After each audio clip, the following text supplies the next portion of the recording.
I'm one of those people who takes my civic responsibilities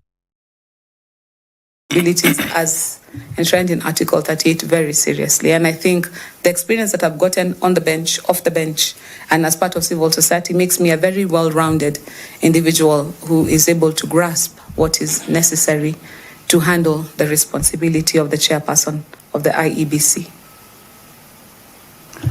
The role of chair of IEBC is about implementing the provisions of the Constitution, the right to vote, and all other rights enshrined around universal suffrage.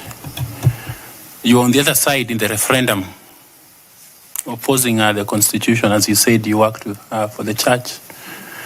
I'm wondering whether this is an impediment for you in this regard. Thank you, Mr. Chairman.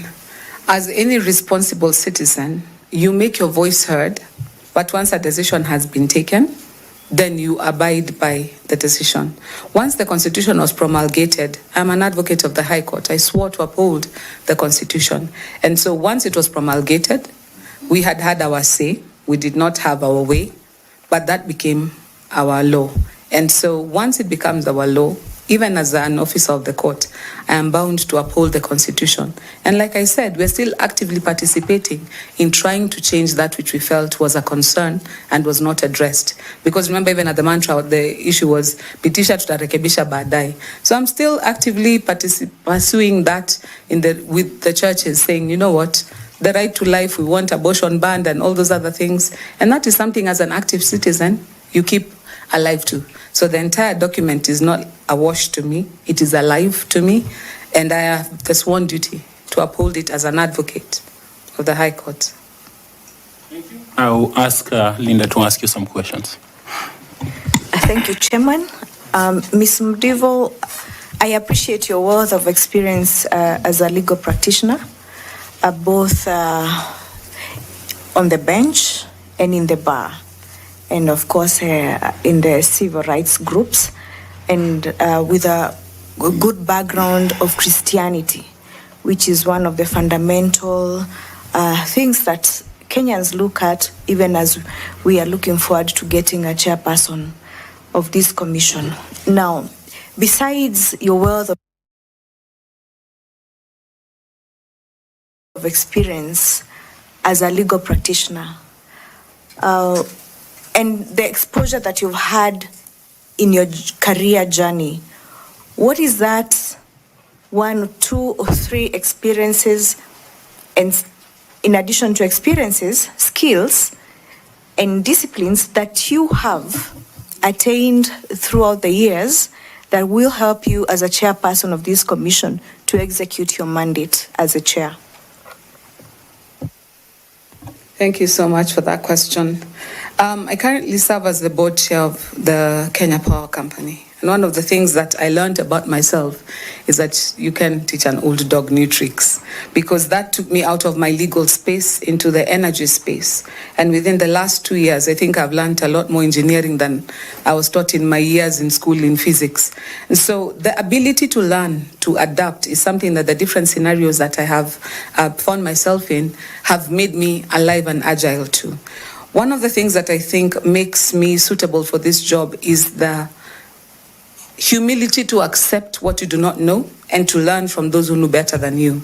And one thing that I understand is that the IEBC has a very competent secretariat that has been carrying on their duties. So just like I did when I entered into Kenya Power, you lean into the wisdom in the room and you learn how to navigate in the new space that you're entering to.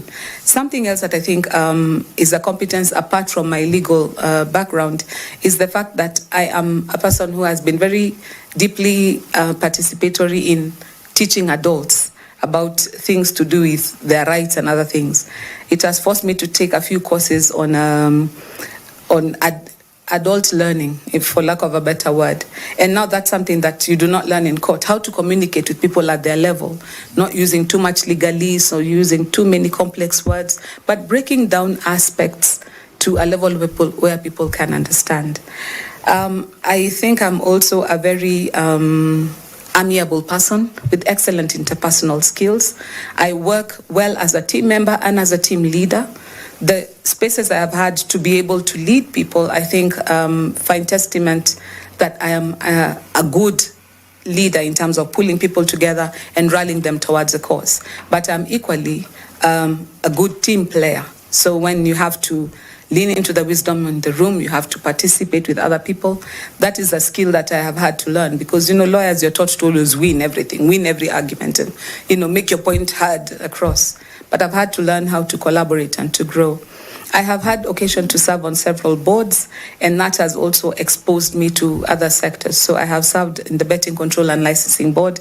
That was a whole new kettle of fish as well, learning all these different things that make people tick that you thought maybe were vices or other things. And I just learned to appreciate a different point of view. So I think in addition to being an advocate, I've had occasion to serve and to work with other Kenyans, and I've been exposed to other things that have opened up competencies in me that have made me realize that there's no monopoly of learning. You keep learning, and with the right application, you keep mastering what you learn. Thank you. What is that one experience that you've had to endure during your career journey, and that which put a lot of pressure on you, that which had your leadership skills, management skills tested, and you came out successful? Please share with this panel. That would take me back to the bench. There was the radical surgery that happened in the judiciary. And at the time the radical surgery was happening, I was on maternity leave. So I was posted in Mombasa at the time, which was the hotbed of politics of magistrates at the time. And so out of the magistrates we had, everybody was sent home as a result. And only the chief magistrate, the deputy head of station survived, one other advocate, one other magistrate was on leave, and then myself.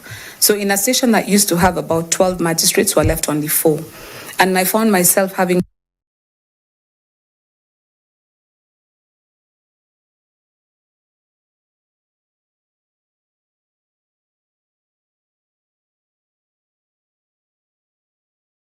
to work 4 courts in a day. So I'll do the civil bench, I'll do the criminal bench, I'll do the municipal court, and I will do council. Give me 20 minutes, I've written their judgments. And I got to a place where I'd finished all my children's court matters. I used to wait for people to file matters, and then I'm told, you can come now, we have a few cases. So I think that's a time when I was stretched to the limit and I had to sort of elevate my game. And I'm glad I was successful, because even by the time I was resigning from judiciary, every single file that I handled had final orders. There's nobody I left in abeyance. I finished everything on my desk. So what inspired the resignation? You seem like you were enjoying your job. I was. Several things. First and foremost, I told you that time, gross salary was 60,000. It was not much at the time. It's not much even now. And the thing with me is that I'm a strong believer. I got to a place where the money wasn't making sense. Now, the easy way out would have been to find more creative means of augmenting my earnings. I wasn't going to do that. I am more interested in seeing heaven than I am in living comfortably on earth. And so when push came to shove, that was a fairly easy decision to make. But the other decision that pushed me over the edge was that I had been transferred to Murang'a, and it was in 2008 when there was post-election violence. Now, with a surname like Masinde, Murang'a was not exactly a place where a mother with 2 young babies wanted to be. So there was this furore. One day, I think something happened, and there was a Mungiki shut down the town, and I was locked in for 7 days. When I was done with that experience, I was like, look, even what I'm earning, surely, let my LLB speak for me. That's when I gave it up, because I realized I wasn't making enough, and at that time, it was endangering my life and my children's lives. And I decided, well, let's go try and see what's out there. So, seeing the post-election violence that you underwent, as a chairperson, what are you willing to do differently that will impact on the lives of the future and the future of most Kenyans in the future elections? One of the things that causes post-election violence is the fact that people feel robbed.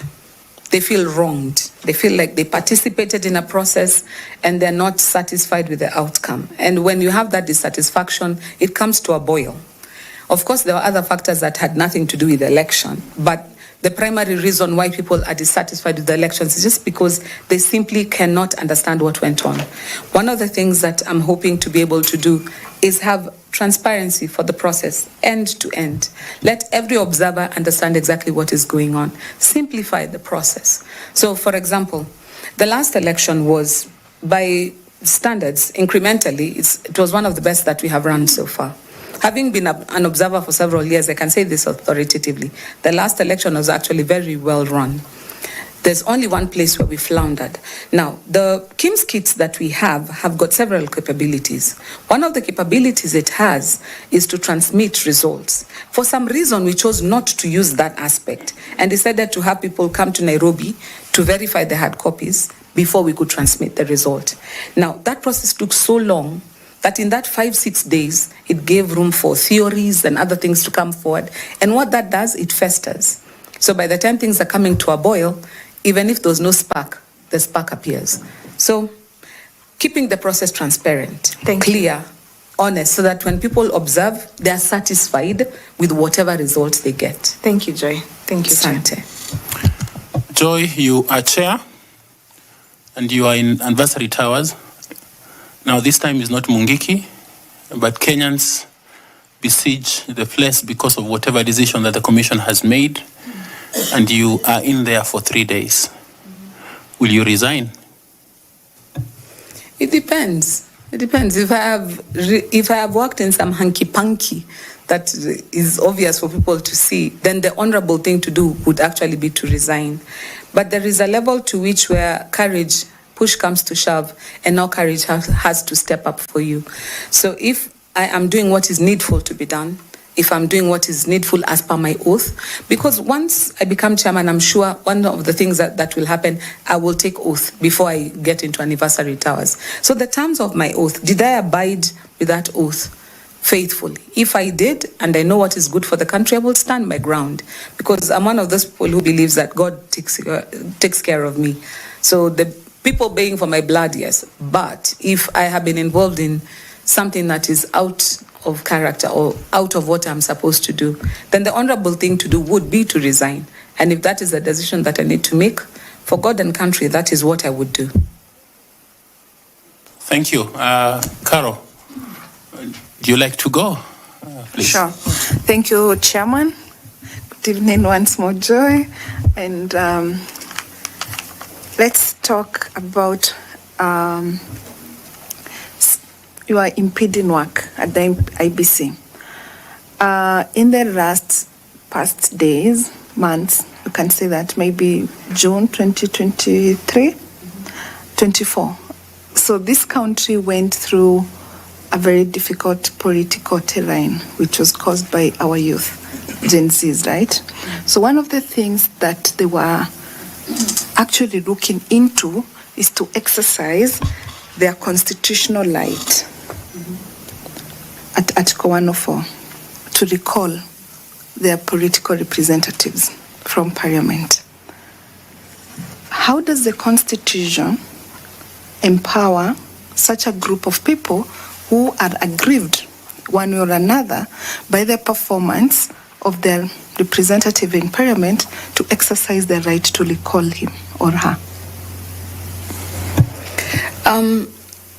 Thank you for that question. One of the things that I found curious with the uprising last year was that people's grievances were genuine. When you listen to them, they actually were genuine concerns. Problem was how they were addressed would not arrive at the destination that they wanted. So for example, what you put down in Article 104, when you want to recall your MP, the parameters are very clear. What you need to do, go and collect signatures from at least 1,000 voters in that particular constituency, set out a petition stating what is your grievance with your MP. So Joy, just to help me, I would like us to speak about some of these provisions in the law, in the Constitution, that perhaps the group, the young people of this country could have used. How does the Constitution empower them to exercise that right? Like step by step, if you don't mind. Okay, so if you want to recall your MP, you first of all, you go to the constituency where you want to recall the MP and you gather the voters there. You have that discussion and you decide, you know what, our MP needs to go back. You need, first and foremost, they need to have finished, I think, at least the first, I think it's the first 2 years, if I'm not wrong, but I could be corrected. Once you have convinced your fellow voters, then you collect the signatures to say, you know what, we want to recall so-and-so MP, and this is the reason why. So you set out a small petition where you list down the reasons why you want to recall your MP. Once you have done this, then you present the same to the Speaker of the National Assembly so that it is tabled.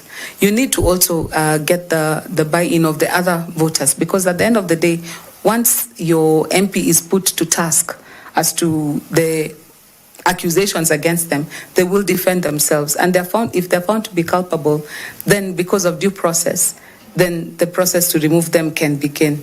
I don't think I'm too familiar with the nitty-gritty about the whys and the wherefores, but I know it is provided for. And it's something I think Kenyans have not yet elasticized. We still think if we shout loud enough, the MPs can go home, but everything is set out in the law. Yeah, so one of the things that a person who intends to recall their member of parliament or their governor or the senator must do is that they must set out the grounds sufficiently for the recall. And these grounds are just not that. You must go further and obtain a judgment from the court that actually agrees that the particular member of parliament, the representative you want to recall, has violated Chapter 6. There must be such a finding from the court, has mismanaged public resources, or has been convicted of any other offense under the laws of Kenya. And therefore, after that judgment, now you follow the processes. Now, what I would like us to look at is, how does that process, what I've outlined now, those grounds, I mean, like it must be preceded by a judgment. That's what the law says. That's what the Elections Act say. How does that now impact on the right to recall? Like, did you see any mischief? How is that supposed to? What did the MP? What was in the minds of the MPs when they were enacting this law? Here, let me sound a little bit judgmental of the MPs, but I think some of these laws are passed with self-preservation in mind. So by putting the requirement that you need to get a judgment of the court first is prohibitive, because court processes are long-winded in our situation. You can't go in and come out with a judgment tomorrow. Then secondly, access to justice is still not where it is supposed to be. So you can file today under certificate of urgency, and 2 years down the road, you'll still be in court while somebody is still in office. So that is definitely a barrier that stops people from accessing or practicing what constitutionally should be made available for them. And I think we've seen this before, even with the Leadership and Integrity Act when it was being enacted. Some of the proposals that came out of the Committee on the Implementation of the Constitution were very strong on Chapter 6 and what constitutes Chapter 6 violations. But when the law went on the floor of the House, then you find a few hurdles that are put in place. For example, the requirement that for you to be barred from holding office, you have to have exhausted all your appeal mechanisms. So I would say that there is a barrier. It is provided for in the Constitution, but there is a barrier to accessing the same.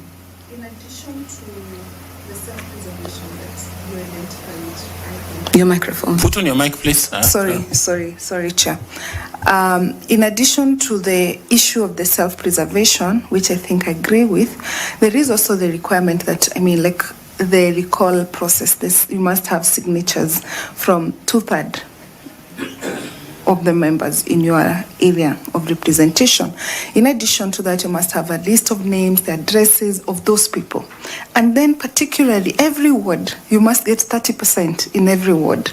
So these are some of the barriers and the procedural handles that I think MPs put in place to safeguard the recall mechanism and, not to avoid the trigger of Article 104 of the Constitution. In that understanding then, what do you think would be the role of the IEBC when it comes to the recall processes? I don't know if IEBC would be the first port of call when you're trying to amend that. I think the bigger stakeholder here being the voter is to have now voter education that tells the voters, look, you have the power to demand for some of these laws to be changed. It is in your power to petition your member of parliament. It is in your power. So IEBC can have the voter education angle where they tell people these provisions exist, but these are the barriers to it, and this is the cure. Because until the law changes, it remains the law. And I think the other thing that the IEBC would be able to do is to make recommendations to, for example, the Law Reform Commission and other bodies that actually routinely change the law. So writing to the Attorney General and making recommendations and saying, you know what, this is a constitutionally protected provision, but this is a barrier that has been put by statute. When it comes to the Constitution versus statute, Constitution wins. So kindly, can we have this amended?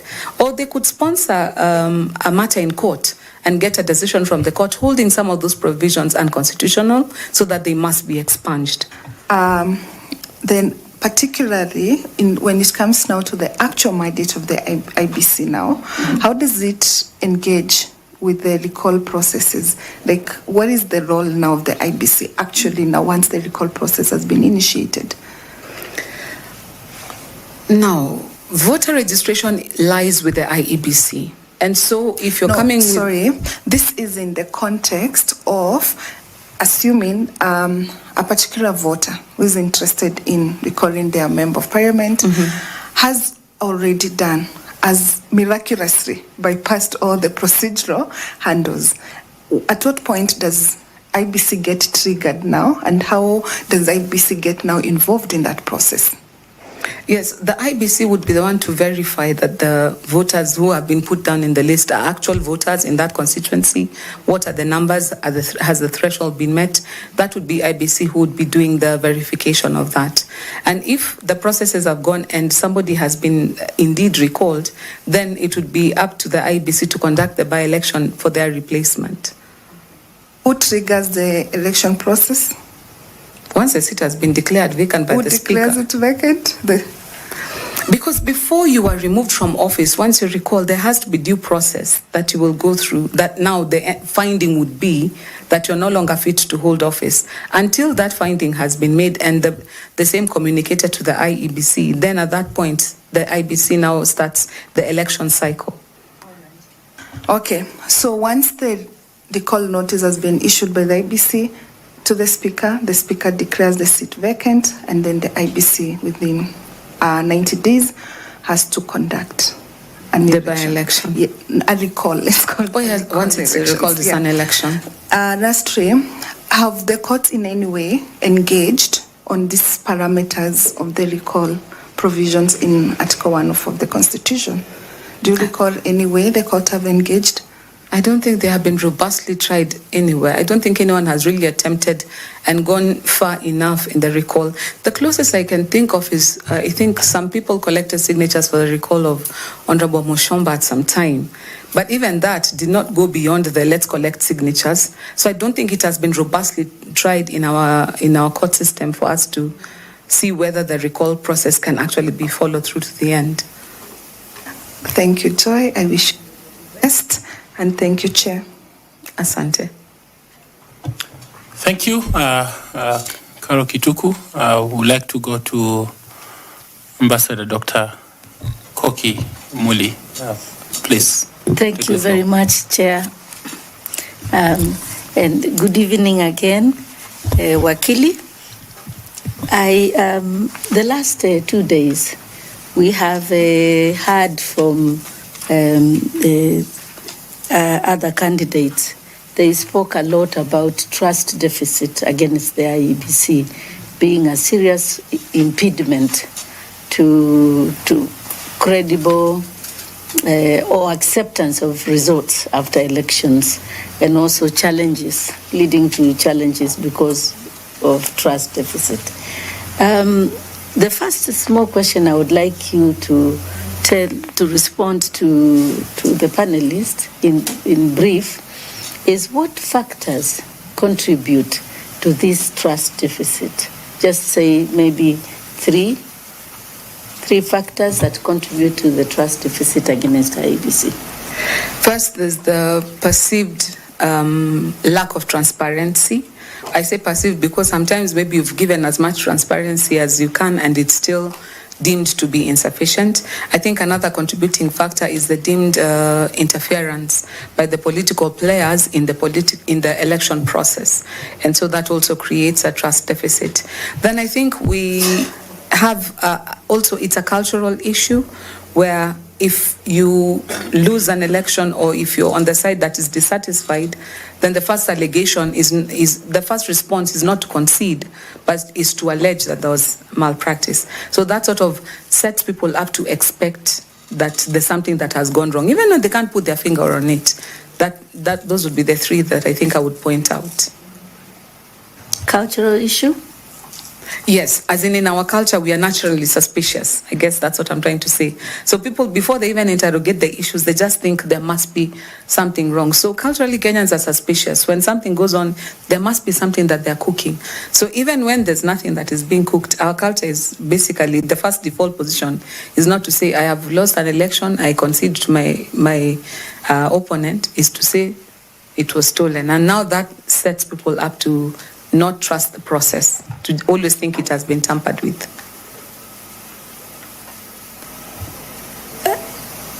I am trying to understand when this culture began, or has it always been like this? Not really. If I recall, the only time we had, let me talk about presidential elections. The only time we had a presidential election where the runner-up conceded readily was when Uhuru Kenyatta conceded to Honorable Kibaki. And that time, I remember it was something that was quite out of the ordinary, because prior to that, it was always Moi would win, but would all say, you know what, he has manipulated the system, they have stuffed the boxes. So it's like already Kenyans imagine that with political players being part of the electoral process, there must be something going on. Now, with subsequent elections, once the election has been declared, the next thing you see is a press statement, it was stolen. We saw this and that, this is an issue. So the suspicion has gotten Kenyans to a place where when an electoral process is concluded, it's almost like the default position is look for anything that has gone wrong. It's not that, oh, the process is over and yeah, here are the results. The culture is like, we must challenge. There must be something wrong. We must fight. Thank you very much. I was beginning to worry because we have had elections since 1963. I wanted also to follow up a little bit on that and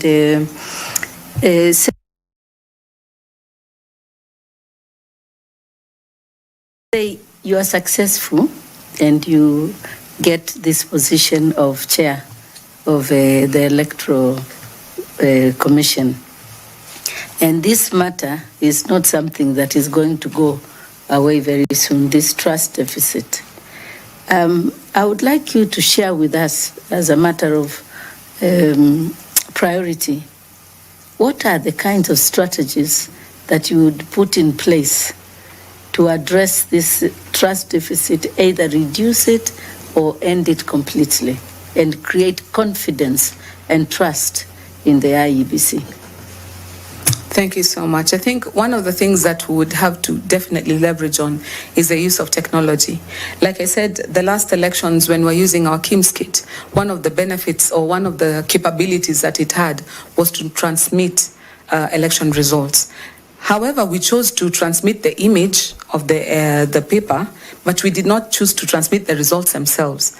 Now, in my mind, if the results were transmitted in tandem, so on the portal, you not only see the image, but the tabulation of the results is being done in real time, the adding up, that would have created transparency. So I take a leaf, for example, from an election I saw in Ghana, where the election results were declared within 12 hours. Because if the tabulation is being done on a running course, once polls close at 5, and the counting has gone on, if you transmit the image and the results and then the verification, by the manual verification follows later, then you remove the period of uncertainty and for the build-up. So the first thing is to leverage on technology.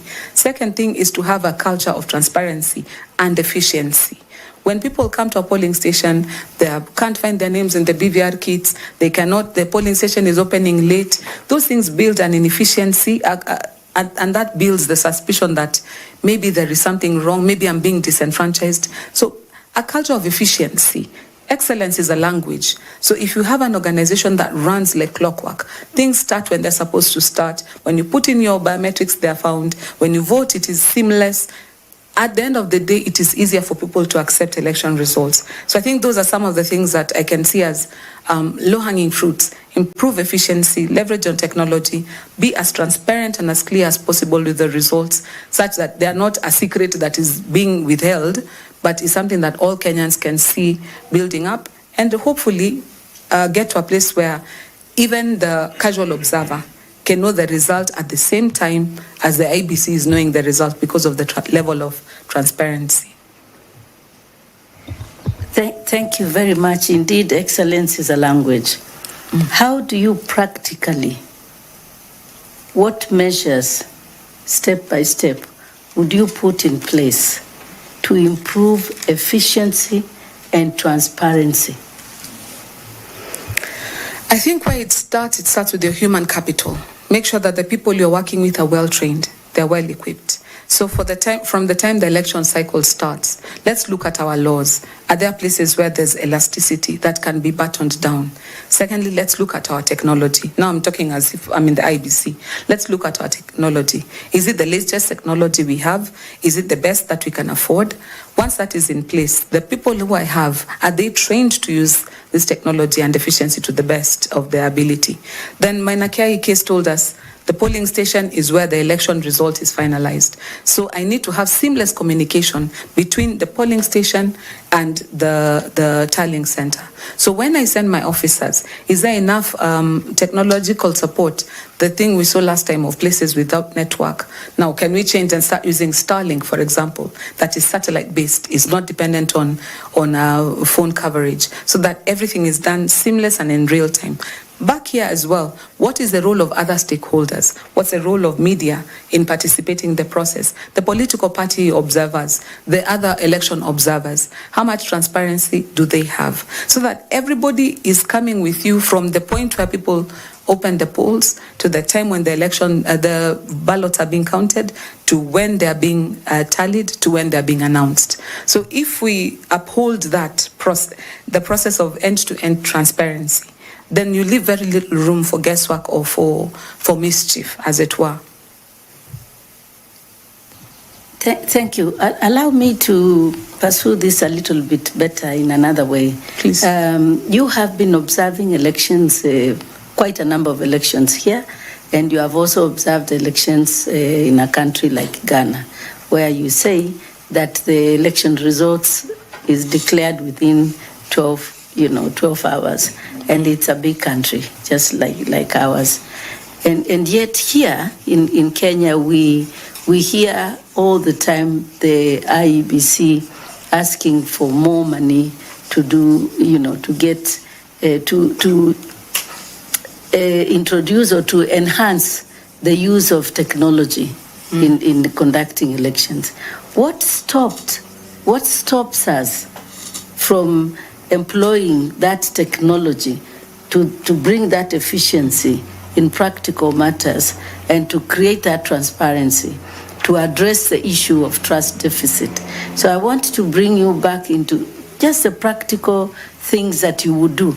Imagine that on 1st of June, or sometimes next month or the month after, you become the chair of the Electoral Commission. I think so far the problem with technology has been, again, that culture of suspicion. Vifaranga via computer, imagining that there are logarithms that are going to mess up with the result. Now, in this day and age, things have come a long way. So, for example, artificial intelligence is something that can be adopted to ensure the veracity of some of these processes. So it's not based on some server in France. It's something that it can be verified in real time. Another thing I think that where we can leverage on technology, like I said, the technology we have has the ability to transmit results in real time.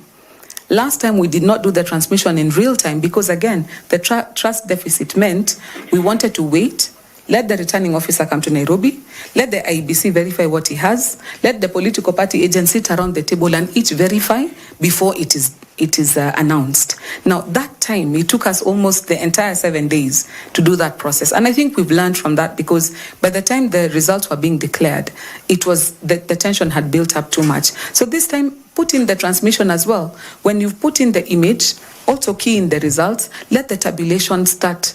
At the moment you have keyed it in, even as you travel to Nairobi with your hard copies for them to be verified. I think another thing that we can leverage on, and especially to the question you brought about cost, is to come to a place where we are more pragmatic about what we do. So currently our ballot paper has got over 7, I think, security features. It has more features than our money. And it's absolutely ridiculous for paper that is single use to have that many security features simply because of a trust deficit. I think time has come as Kenyans for us to decide, you know what, some of these things we can do in-house, leverage on the technology we have available here and now, to have ballot papers that are verifiable. And like I said, if the transmission is done in real time, there's no time to stuff ballot boxes, because once you close the polls, you count, you transmit. There's no time for hanky-panky in between.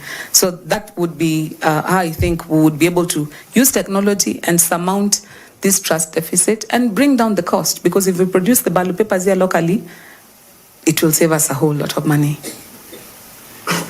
Thank you. Just one tiny question Sure. to follow up. I'm trying to see how we can deal with this trust deficit. How would you convince people, especially politicians, to accept to have the ballot paper printed in Kenya with maybe one security feature? It depends on what that security feature is. If it's something that's not easily replicable, and you know, we've come to a place where even how we have structured our polling stations, only certain number of people vote in a particular polling station. I mean, the last time the children are doing KCSE exams, we saw they employed technology to have the candidate's picture on the answer sheet and even their name and index number printed on. You know, it can get to a place where we are printing personalized ballot papers. So even if we are counting, it is the ballot paper for Joy in that polling station that she has cast. And if she has not cast it, it should remain in the. So it's a matter of being creative about it. And when push comes to shove, is putting our foot down and saying, you know what, this is what we're going to do.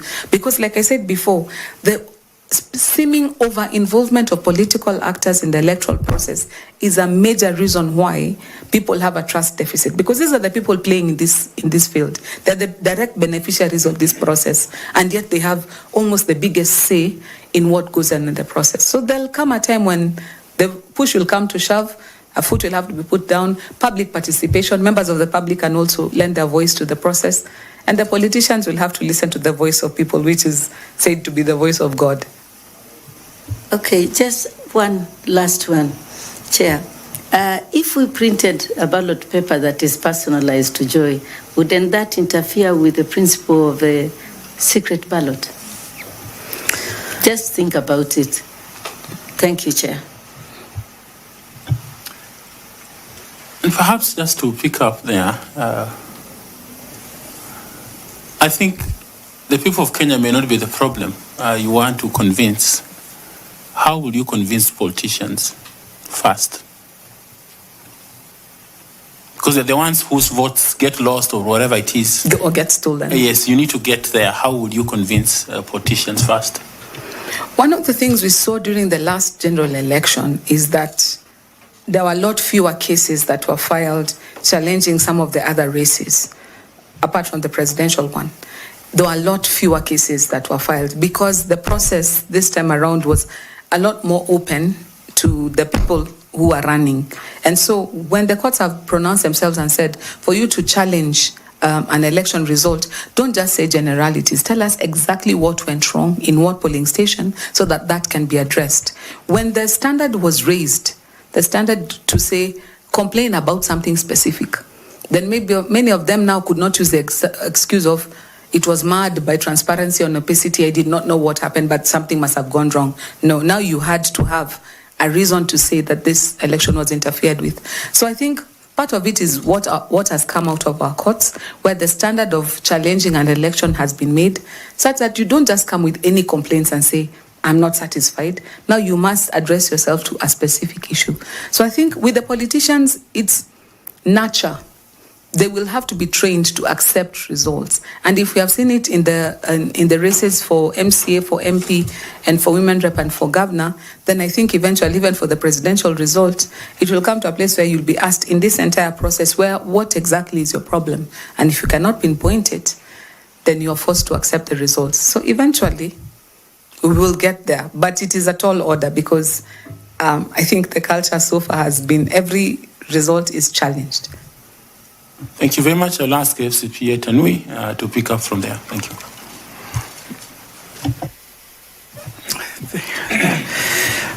Brenda, I admire your thinking in terms of how we can change our electoral process and the ideas that our ambassador here is asking you whether they are workable or not. But I like the idea that you are very open.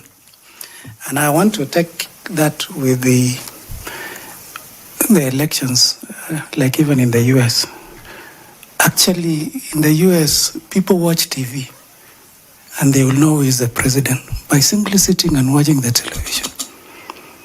So I would wish that one day we wouldn't have to struggle and spend 2,000 shillings per ballot paper in our country and be able to sit behind our TV screens and within 12 hours or after the election or even by 10 p.m. We close the election at 6. So by 10 p.m. before we go to sleep, we already know who is or who are our election winners. So thank you for those ideas that you're coming up with. Now I want you to share your experience in Ghana in terms of the leadership. How is the structure of Ghana Electoral Commission in terms of the role of the chair of that Electoral Commission? Any experience that you got while you were there? No, I did not go to Ghana. I compared and contrasted what went on in Ghana, and I don't think I can be very authoritative to state how they go through their election cycles. So that one is a pass for me. Okay. Now, coming home, you've told us you've been, you are the current chair of KPLC, yeah? Yes, I am. And BCLB, you are a board member. I am a former board member. A former board member. Yes. So those are part-time responsibilities, isn't it? Even yes. KPLC. Yeah, even KPLC. Now, here at IBC, you will be the chairperson on a full-time basis. Yes. Now, KPLC is a public listed company. Yes, it is. It is also a state corporation by the fact that government owns 50.1%. Yes, it is. And also PCLB is a state corporation. Yes, it is. So how will your skills or your experience at PCLB and KPLC help you in transitioning to IEBC as a chairperson? Let me start with BCLB because that's the easier one. And BCLB, I was a director. So on that, I was a team player. There was a chairman and I was one of the team players. And one of the things that I think helped me with this is I'm a religious person. I have been a believer since I was a child. BCLB is managing a vice, for lack of a better word. I had to open my mind up to alternative living that people have, be non-judgmental about it, be effective as a director.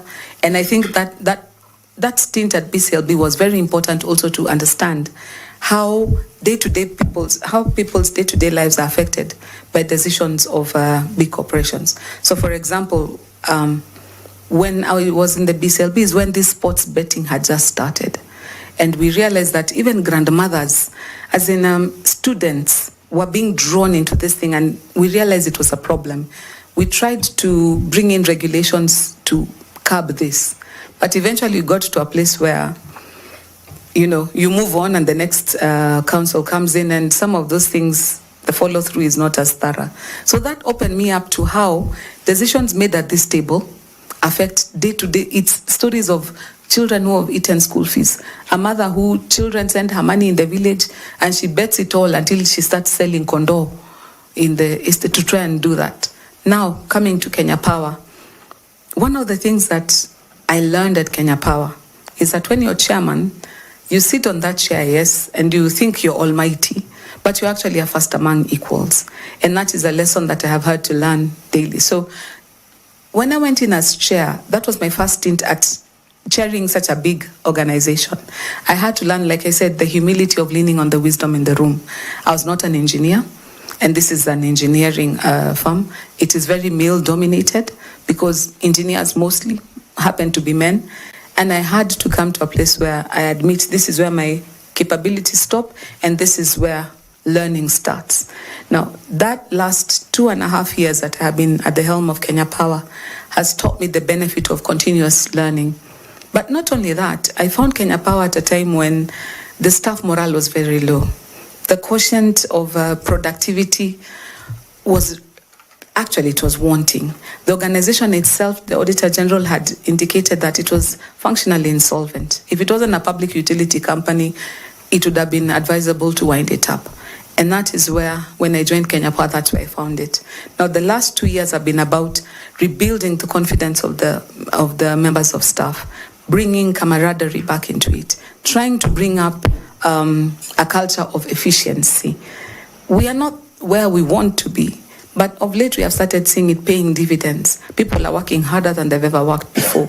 We were able to convince Parliament to lift moratoriums on hiring. People had been resigning, they had been retiring, they had been dying with no replacement. The staff was stretched to the limit. Now, we're showing them that we have good governance now. We can be trusted to hire more. We started by hiring an MD, a process that they had tried to outsource to other, technical experts, and they had failed. My board went ahead and did it, and we have ourselves an MD who has been able to turn around the company. So that has given me the confidence to know that, you know what, even if a task is difficult, with right leadership and just resetting the tone from the top, you're able to achieve a lot in terms of a change and a turnaround. If you walk into Kenya Power right now, you'll find staff that are motivated to work. You'll find people who are putting their best foot forward. And as we have declared in our last results and in our half-year results, we are back in profitability. And I'm very, very grateful, because I know it's not just because of the chairman that they got, but I've been able to rally the management and my board and the members to have a new trajectory to bring Kenya Power back to the place where it's supposed to be, where it's offering value for the shareholders and for the government and for the people of Kenya.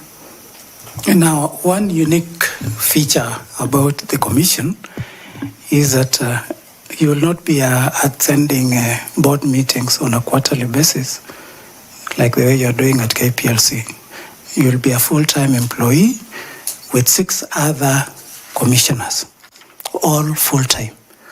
At the same time, you have secretary to the commission, who is the chief executive officer, with a professional team of technical officers at the commission.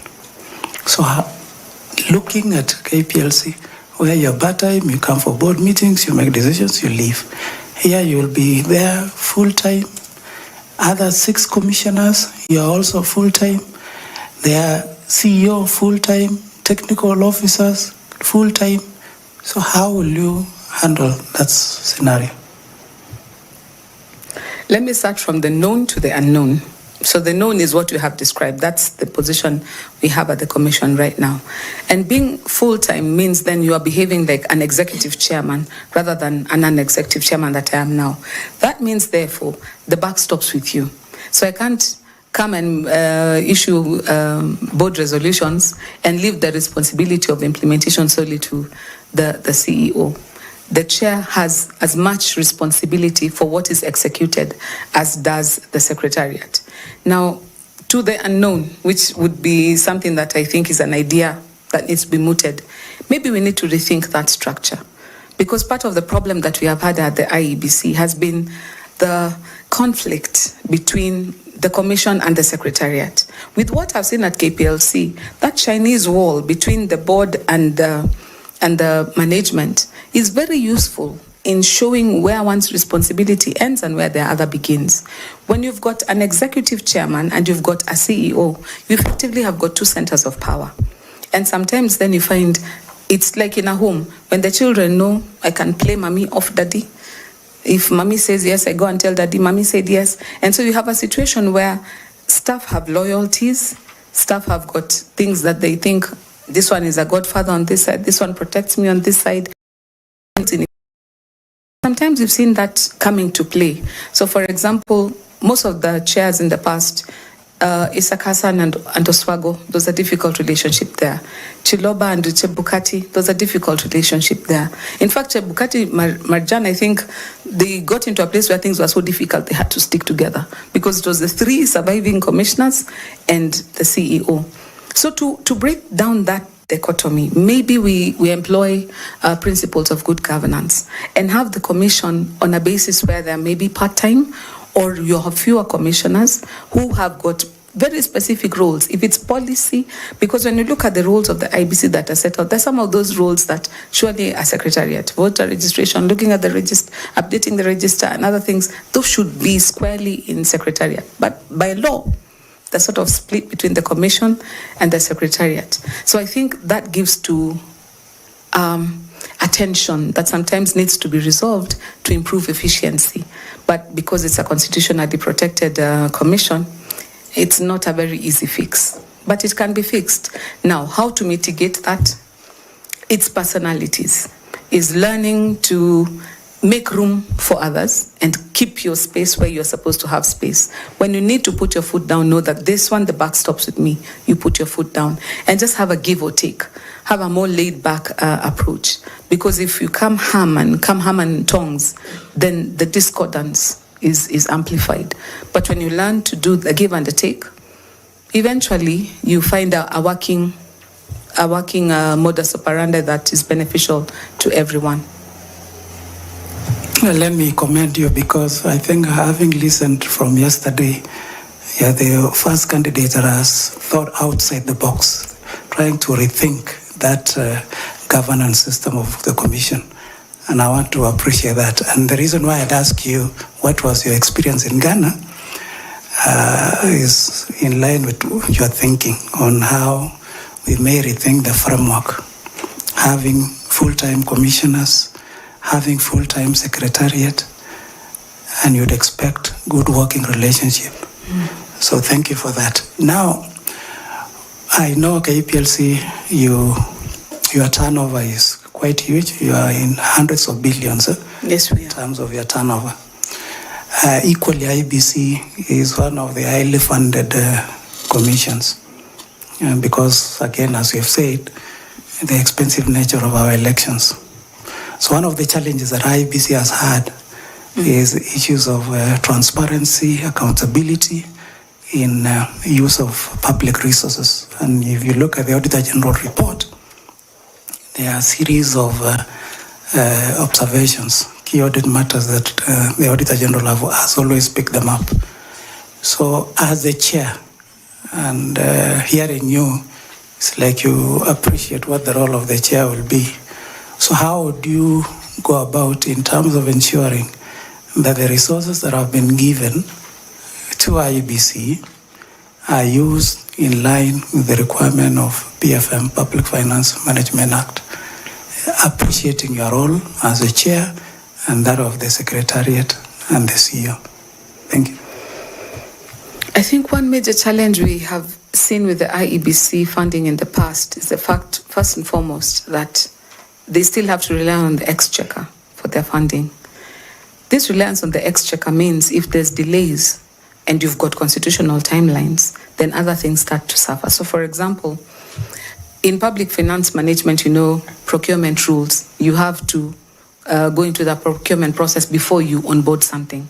But if it is in the interest of the political parties, some of whom are the ones in government who are going to be running in the election, and they decide, you know what, we'll keep this as our trump card to just, delay the process so that in the end it is single sourcing. And when it is single sourcing, it is Fulani who's doing it. So there's some of these things that I think for the IBC, we have to get creative in how even we apply public finance management. Let me give you a small example. When I joined Kenya Power, one of the things I realized is that the vendors have learned how to use the law to make everything as expensive as possible. So I may look through and see there's a factory producing something at 15 shillings, but by the time I go to tender, according to the public finance management, what I'm getting is quotes of 200 shillings, what wameachana na shilingi mbili, shilingi tatu, because there is a general collusion amongst them. Now, because I am bound by the principles of public, I cannot say no, if I go direct to the factory, I'll get it for less. Then I find myself in a conundrum. Maybe there is need to relook at some things, like, for example, for elections. If there's timelines that are being mismanaged, and you can tell there's an intentionality, there must be provision, or there should be a safety valve that we're able to do things more efficiently. Like I said, outsourcing most of our election materials, for example, is one of the things that I find raises our costs to levels that is unsustainable. We spend 2,000 bob printing one ballot paper. Countries like Rwanda, I think, are down to $1 per ballot paper. In the same vicinity as ourselves, you might say their circumstances are different, which I admit is true, but why not here? We've got institutions like JKUAT, where the work is technology. We have gotten to a place where we can refine this thing until the finances that we have are able to cater for what we have. The trust, the fund, the Iebc fund as well, how it is managed.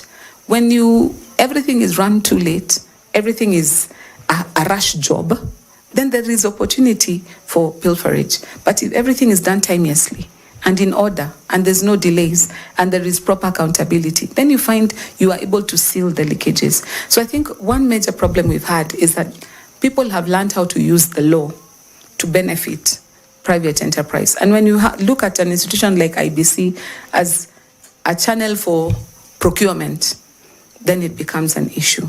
But in my mind as well, being so, like the other day we saw IBC defending their budget, and you hear a figure like 61 billion, you start salivating and starting to see what can we do with this. Maybe if the same was made so manageable that the figures are not so astronomical, you'd find a situation where the incidences of we need more money are less. But that said, the other players in the election process also have to play game. First and foremost, like we said, the politicians, they have to come to a place where their demands are less. Because why do we have all these ballot papers with all these safety features? It's because they demanded, no, this can be done like this, can be done like this. Who does like this? It is them who do like this. They also have to come to a place where they elevate their integrity and say, you know what, we will not be party to printing extra ballot papers. We will not be party to participating in this. Maybe we need to relook at our laws, election offences laws. Is there time to make them more stringent, such that if you're caught in such malpractices, therefore, the hammer comes down so hard that it's simply not worth it. If you want to remain in the game, then you think twice about it. I think in Kenya we've made it too easy, or we've made it beneficial for people to benefit from public funds to a level where it becomes inefficient to run things, not just in the IBC, but this is across the board. I wish you well and all the best. Thank you, Chair. Thank you, CPA. I want to ask Bwana Misati Evans to engage you a bit more. Thanks so much, Brenda. I chose to call you Brenda. Now, I'm also one of the people who have noticed that you're thinking outside the box, and I'm happy. Now, I want to ask you a question in your own thinking. Last year in October, as Tanui has mentioned, I had an opportunity to do the US election observation. I was with Boulder here. Now, the system I saw there where our host, the CEO of Iebc, was actually voting in Washington, D.C. And we went around with him, and he went and voted, as we could see. And the system, he would just click and get his fast. The system is identified as a voter. Then from there on, the system he votes, and then the system does the counting. No human involvement. Given that now you have demonstrated that you can think out of the box, do you think such a thing can happen here in Kenya? And what are the possibilities? Thank you so much. In fact, that's one of the more exciting things about what happened with Gen Z. because now we have a generation that is coming up that is so tech savvy, so tech driven, that they don't need hard paper confirmation of what is going on. And some of these things will be a function of, God will just have to exit one generation and bring in another. Because when I started voting, we had an elderly generation that was largely illiterate or semi-illiterate. And so even things like mulolongo was seen to be a viable voting option because that made sense to the generation then. Then come our generation, we have a little bit of education, we want ballot papers, we want... This generation that is coming is so tech savvy. They want to employ convenience. They want to employ technology to make things easier for them.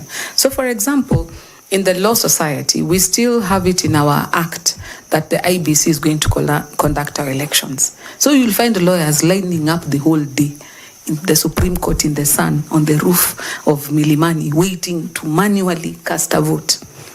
Nairobi branch of the Law Society, where I served, decided this doesn't make any sense. We looked at our colleagues in Iebc, where you send your members a token. Using their unique token, they're able to vote. Voting was over 2 days. You do it in the convenience of your office.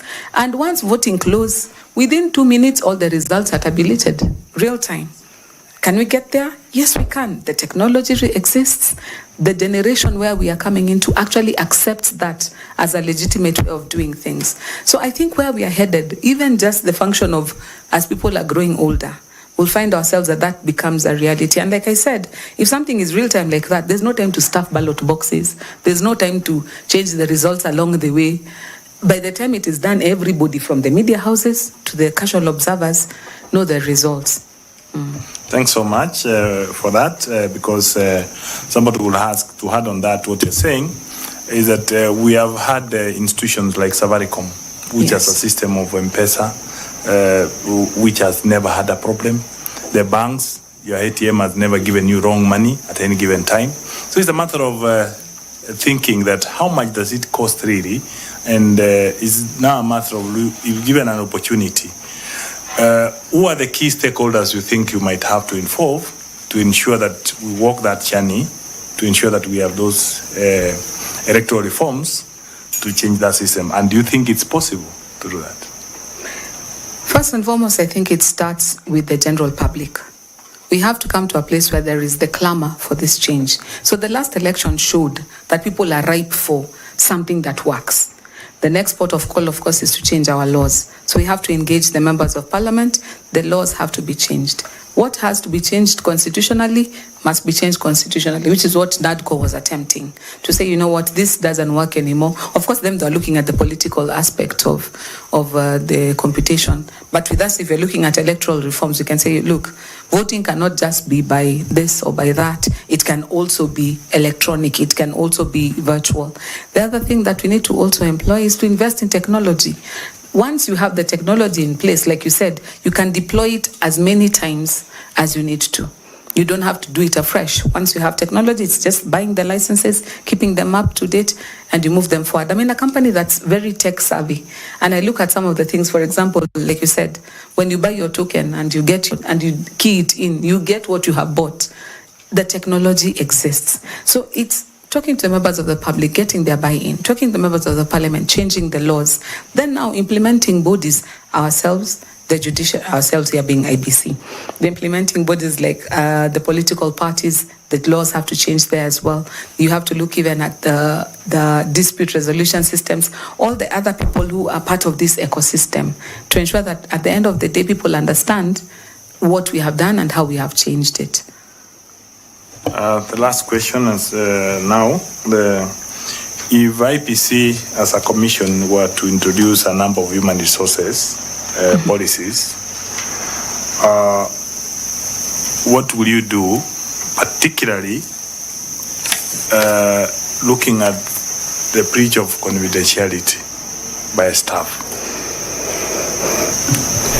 You know, the Public Officer Ethics Act, the Data Protection Act, the Penal Code, and the oath anybody, any public officer takes when they join the office.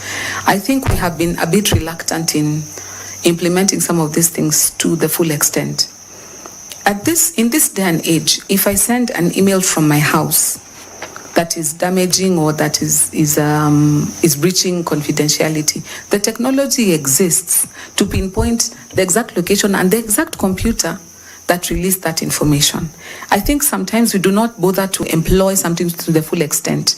We live in a world where people want to have breaking news. Don't be the first one telling you about things. And you find even confidential documents, it's a photo, it's a send. But you never find out what was the source of the breach. It becomes breaking news. We have it on reliable information. So maybe some consequences need to start following so that people understand that when you are taking an oath, when these laws are all in place, when the data protection law is in place, these things are not there for maridadi. They are there because there's something they're meant to do. So I think implementing the law in a manner that demonstrates consequences. I would encourage, even if you're a private individual who's offended or affected by this, take it to court. Let's test the veracity of this law. You have breached my data, you have exposed me in this manner and have suffered this loss. Get hit with damages, and we see you taking a loan to pay it and losing your job because you've gone to jail for more than 6 months. I think the part that has been the missing link is the consequences. So people have been doing this and getting away with it. Maybe that needs to change so that people understand that when you're in a place of responsibility, there is also the place of accountability. Thanks so much. I'm satisfied with that answer, and I wish you well as we move. Thank you, sir. Thank you very much, Mr. Misati. Allow me to ask Nicodemus Bore to also come to your story of Fatuma Saman, Miss. Kindly. I thought you were baptizing me, Efraim. Hi, Joy. Hello. I want to join the chairman in congratulating you for taking the courage to apply. Because at times as women we complain, but we don't have the courage and the confidence to do so. So thank you. As you may already know, remote areas and far to reach areas, and also violent-prone areas in our country are usually disenfranchised when it comes to the electoral processes, from the voter education, the actual voting, even the civic education doesn't get to reach. So if you get an opportunity to become the Iebc chair, how would you mitigate this? How would you transform this and ensure that all Kenyans fully participate in the electoral process? Maybe I can take a leap from where we've come from, talking about technology, because you'll find in Kenya right now the proliferation of telephones is very widespread. People have a telephone, whether it is a smartphone or it is a feature phone, but people have a phone. This thing called USSD, where you can use a short code to access something, can be designed that it is uniquely identifiable by, for example, your ID card as the identifier, your ID number. Now, in Kenya, again, because of the trust deficit, you want to see the physical person appearing at the polling station. But there's some of these areas that are so far-flung that becomes sometimes practically impossible. Then we have to use technology. Like I said, now we have Starlink. So where before we had to depend on a place with network coverage, we can upgrade our game and use satellite to communicate to people in far-flung areas. Use of then the resources. So for example, we see politicians when they're on the campaign trail or they are doing their work, they use helicopters like taxis. Why do we not also employ the same to ensure that places that need to be reached and are cut off? For example, after the recent floods we had, there's some areas of this country that were cut off. Employing enough resources to ensure that what needs to get to the people has gotten to the people. Now, in terms of voter education, we have to be more deliberate about how it's done. Collaborating, for example, with Angao. Every chief has barazas. And I remember there's a time in the IBC, there was an organization called KNICE that used to do voter education. Now, you don't have to reinvent the wheel. Use churches, use mosques, places where people naturally gather to pass information that needs to be done. Use technology as well.